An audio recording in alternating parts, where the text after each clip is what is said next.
Assalamualaikum warahmatullahi wabarakatuh. Halo semuanya, saya Galih Sukmawinangun, mahasiswa Institut Teknologi dan Bisnis Banten, program studi akuntansi semester 5. Pada kesempatan ini, saya akan membahas topik penting tentang kewajiban jangka pendek, khususnya utang pajak. Materi ini sangat relevan bagi individu dan perusahaan untuk memahami kewajiban finansial mereka. Mari kita mulai dengan pengantar singkat. Kewajiban jangka pendek adalah utang atau kewajiban yang harus dilunasi dalam waktu kurang dari 1 tahun. Contohnya adalah utang dagang, beban yang masih harus dibayar, dan utang pajak. Fokus kita kali ini adalah utang pajak. Selanjutnya, apa itu utang pajak? Utang pajak adalah kewajiban yang timbul karena perusahaan atau individu wajib membayar pajak yang belum dilunasi pada periode tertentu. Ada beberapa jenis pajak yang sering menjadi utang, yaitu pajak penghasilan atau PPH, pajak pertambahan nilai atau PPN, pajak daerah seperti pajak kendaraan bermotor, dan pajak penjualan atas barang mewah atau PPNBM. Mengapa utang pajak bisa terjadi? Beberapa penyebabnya meliputi penundaan pembayaran pajak karena alasan tertentu, kelebihan kredit pajak, yaitu ketika pajak yang dipungut lebih rendah dari pajak yang terutang, dan kesalahan perhitungan pajak yang sering terjadi karena kurangnya pemahaman atau human error. Dampak tidak membayar utang pajak.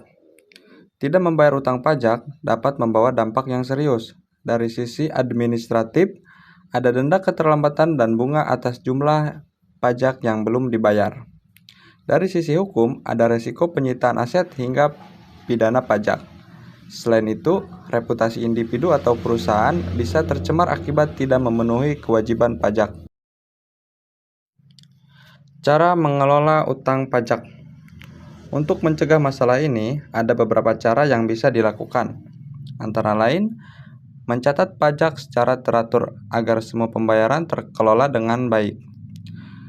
Membayar pajak tepat waktu guna menghindari denda dan bunga. Dan berkonsultasi dengan ahli pajak untuk memastikan kepatuhan dan meminimalkan resiko kesalahan. Studi kasus utang pajak. Perusahaan A menunda pembayaran PPN selama 6 bulan. Dampaknya antara lain denda 2% per bulan, kehilangan kepercayaan bisnis. Solusinya yaitu restrukturisasi utang, membayar pajak secara bertahap sesuai dengan peraturan. Jadi, hasil kesimpulannya adalah utang pajak merupakan kewajiban penting yang harus dikelola dengan baik untuk menghindari dampak negatif. Perusahaan atau individu perlu memastikan pembayaran pajak dilakukan tepat waktu dan sesuai aturan. Solusi manajemen pajak dapat mencegah masalah yang lebih besar di masa depan. Sekian presentasi dari saya tentang kewajiban jangka pendek, khususnya utang pajak. Semoga informasi ini bermanfaat bagi Anda. Jika ada pertanyaan, silakan ajukan di kolom komentar. Terima kasih atas perhatian Anda. Wassalamualaikum warahmatullahi wabarakatuh.